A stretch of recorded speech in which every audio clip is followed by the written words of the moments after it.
Vale, a mí por ejemplo me gusta el feedback continuo porque cuando es como que te da la oportunidad de decir las cosas justo cuando pasan.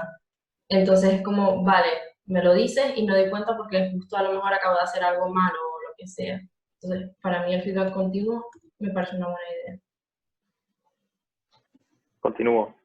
El feedback continuo me gusta, pero depende del momento. Necesito ver cuándo darlo, en qué momento. Porque a lo mejor estoy en medio de mi cabeza pensando cosas, estoy muy focus y el feedback a lo mejor en ese momento me frena. Yo al menos después de cada sesión, es decir, una vez terminada la sesión, cuando ya dices como terminé, me relajo un poco y hablas un poco de qué tal ha ido ese día y qué cosas te gustaron, qué cosas no, y con la pareja y así vas mejorando. A Sí, mí, a mí en general me gusta continuo también, pero también de vez en cuando hacer alguna retro en plan semanal o algo así viene bien también, porque hay cosas que a veces en el momento no puedes decir porque estás ahí en mitad de estar trabajando y de hacer cosas y se te pasan muchas veces y lo veo bien, un poco el mix de las dos cosas ahí.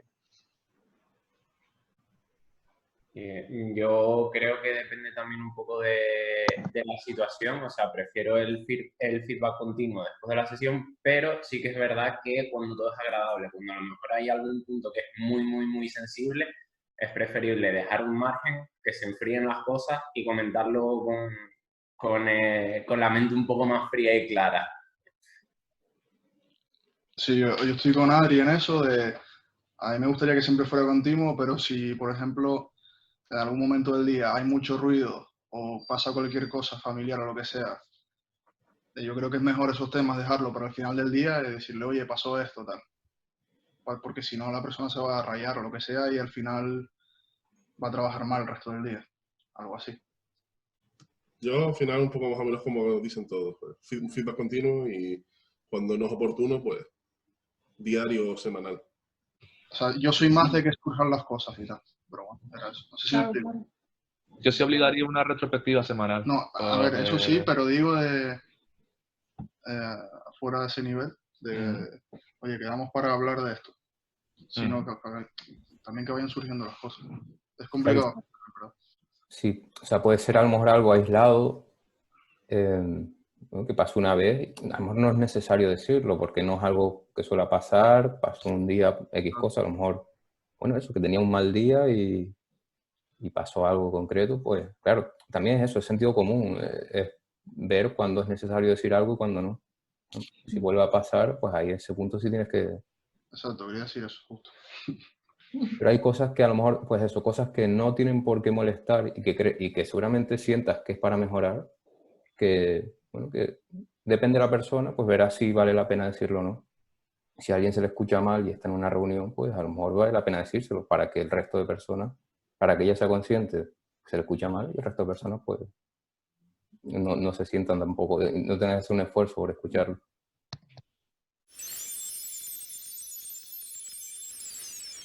Qué buena pregunta. Yo creo que de ambos casos se sacan cosas positivas, ¿no?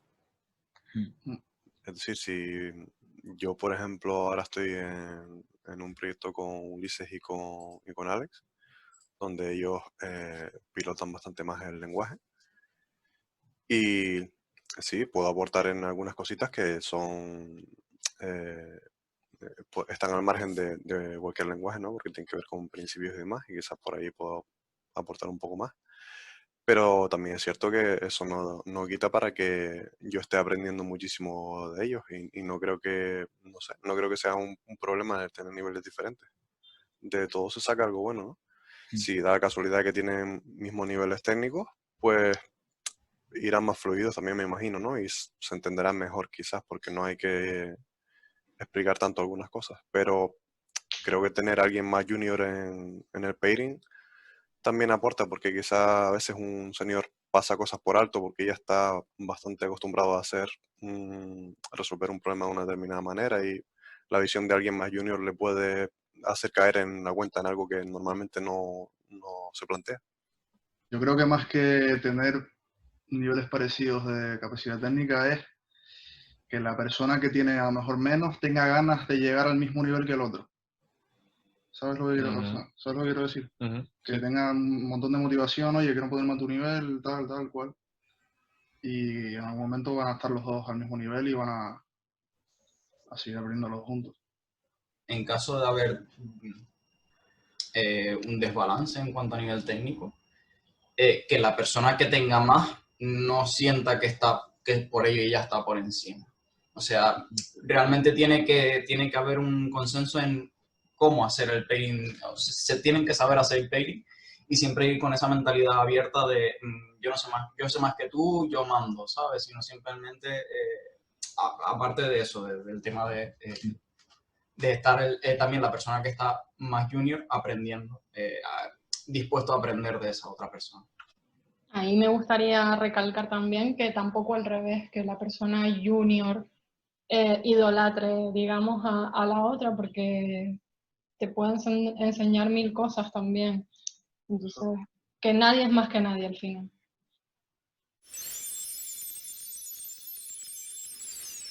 Yo creo que depende. ¿La feature debería sacarse en plan súper rápido o estamos cogiendo... O sea, necesitamos esa feature ya de ya. Yo creo que la debería coger el que mejor controla la tecnología.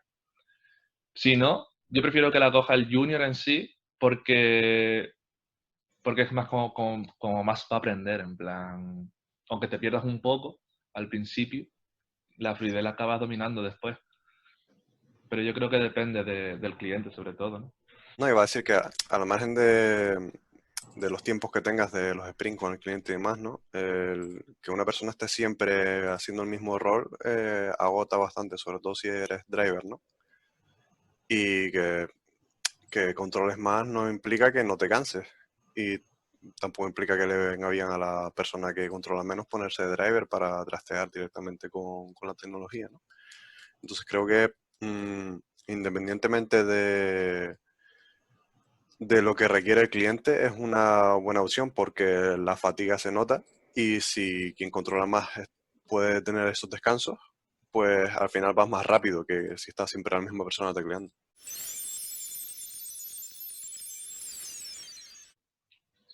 Ruleta. Joder. Sam. Vamos Qué bomba la ruleta. Yo diría las que acuerde con mi pareja de pair, porque todos somos bastante diferentes en ese sentido. No sé, hay quien tiene un horario en el que se siente más productivo, una franja horaria en la que se siente más productivo. Otros prefieren hacer bastantes más descansos que la otra persona. Entonces, no sé, es difícil de decir así a priori.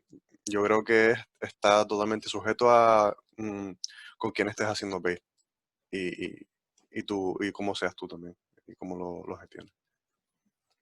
Yo creo que es una decisión que da en la pareja en cada momento. Sí es cierto que tiene que haber un mínimo de horas diarias, ¿no? Porque tienen que estar los dos en la misma línea. Pero, no sé, quizás un exceso de pairing tampoco sea bueno. Punto, ese mínimo y ese máximo. Es lo que tendríamos que tener en cuenta.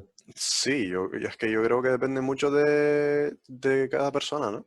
No lo sé, como decían, hay gente que se frustra o se agota porque se agobia o en función de cómo estés también a nivel de estado de ánimo. No es lo mismo si estás al 100% que si has tenido un mal día o lo que sea, o una mala noche y no vas a rendir igual, ¿no?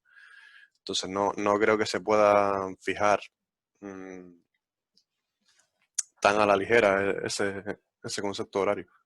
No lo sé. Que quedó súper guapa, por cierto. Ricardo. Sí, pues solo sale gente que Yo ya... Me voy a empezar. impugnaría esos votos porque salimos los mismos.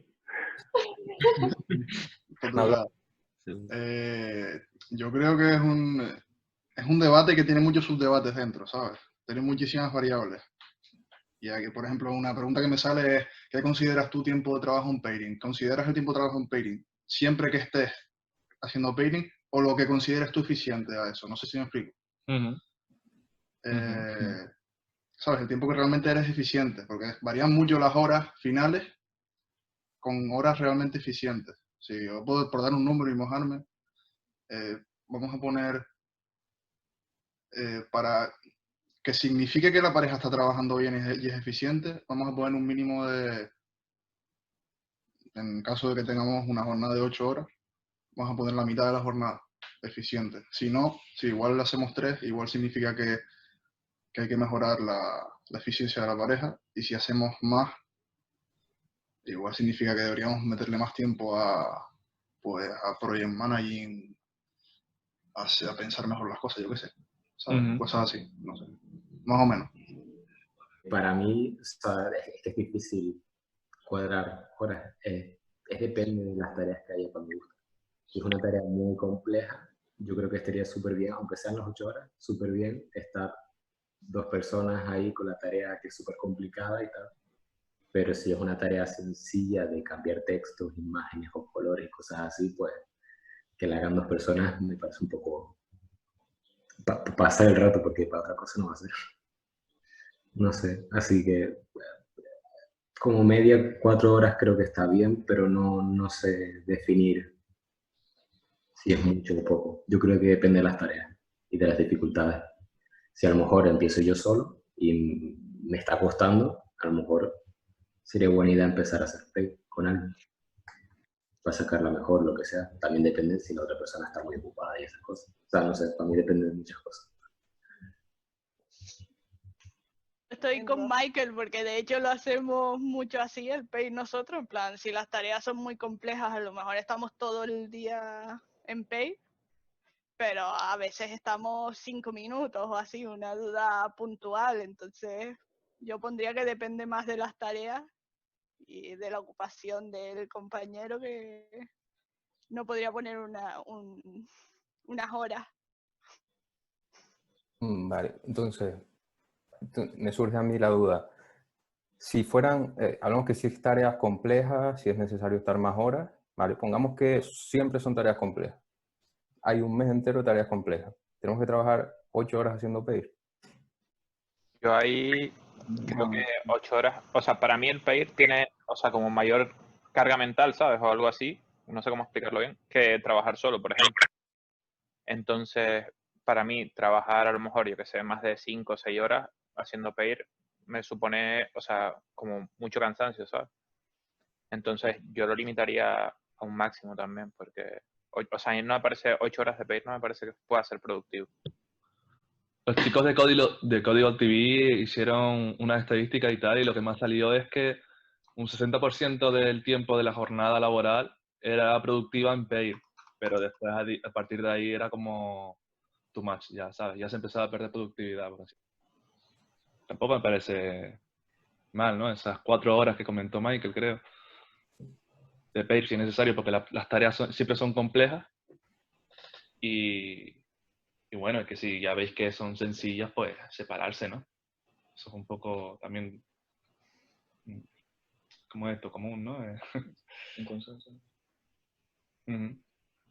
Por muy compleja sea la tarea, si estás todo el día, yo también intento como esforzarme más en explicar lo que estoy haciendo, hacerle entender, si yo soy el driver, de por dónde voy a tirar y por qué, para que él lo entienda, para yo también expresarlo y saber si es algo lógico o no, tener feedback de por dónde voy a tirar, porque a lo mejor ni merece la pena intentarlo, porque él ya sabe, pues ya ha intentado eso, y sabe que va a dar problemas, entonces como que requiere un esfuerzo extra muchas veces, que está bien, pero eso, después de 5 horas, 4 o 5 horas de PAIR, como que ya me canso más y necesito un poco también de meterme en mi mundo, centrarme en el problema y empezar a pensar un poco otras locuras o otras cosas sin divagar, pero un poco más en solitario. Como que necesito también ese momento de concentración de yo pensar y reflexionar sobre la tarea en concreto. Al menos 1 hora antes o después, depende. También lo de definir a lo mejor lo que para uno es una tarea sencilla, para otro no, porque a lo mejor resulta que la otra persona es más junior y no tiene tanto control. Entonces, es algo bastante subjetivo que habría que tener en cuenta siempre.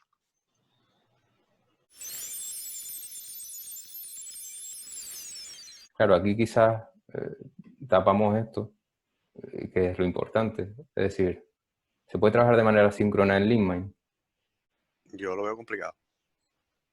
No, yo también lo veo complicado. Pero espérate, de manera síncrona entre nosotros, dice.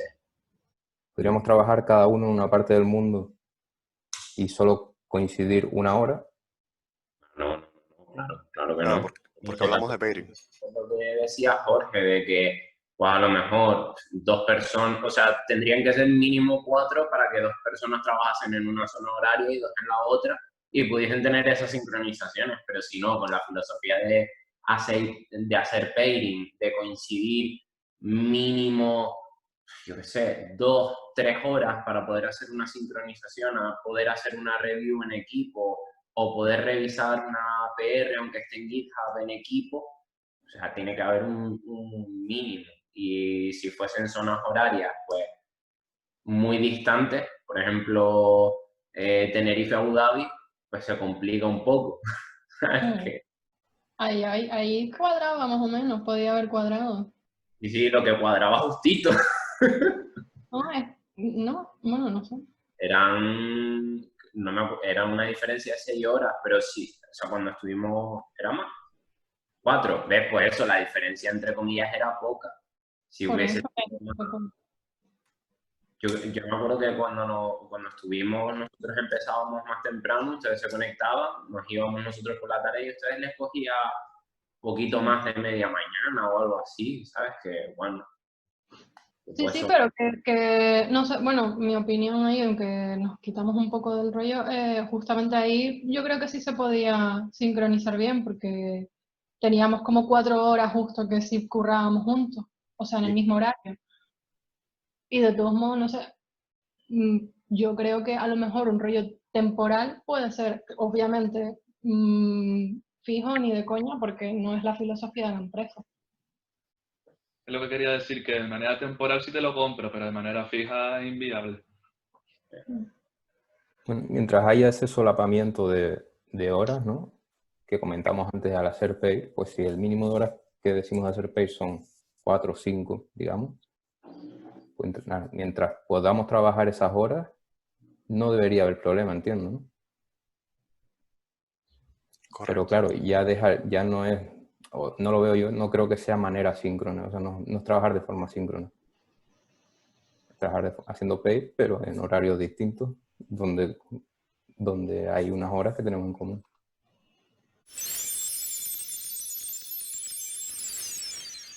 De que al final necesitas más disciplina, o sea, necesitas ponerte tú mucho más serio con los horarios y todas estas movidas, porque si no se te va el día. O sea, en plan de no afecta a lo mejor a tu productividad o a tu el rendimiento o cómo tratas al cliente, pero sí te afecta a tu vida personal en el sentido de que sin quererlo te estás comiendo más horas de las que deberías en el trabajo. Simplemente por no saber gestionarte o cosas por el estilo. Por lo menos a mí cuando hace un par de años empecé a trabajar en remoto, era una locura. O sea, no paraba nunca de trabajar, entre comillas. Yo coincido con Ulises, o sea, creo que al principio te puede costar, o sea, porque tú eres como el que te marcas tú eres el que te marca tu horario, por así decirlo. O sea, tienes que tener muy en cuenta cómo gestionas eso. Porque o sea, es que básicamente lo que dijo Ulises, estoy totalmente de acuerdo con él. O sea, es eso, tienes que tener muy en cuenta cómo gestionas. Y yo creo que con el tiempo también con el tiempo que va pasando te vas dando cuenta de cómo hacerlo. Pero necesitas un periodo asimilar, creo yo. O sea, no sé si a todo el mundo le ha pasado lo mismo, pero a mí al principio sí me costó un poco.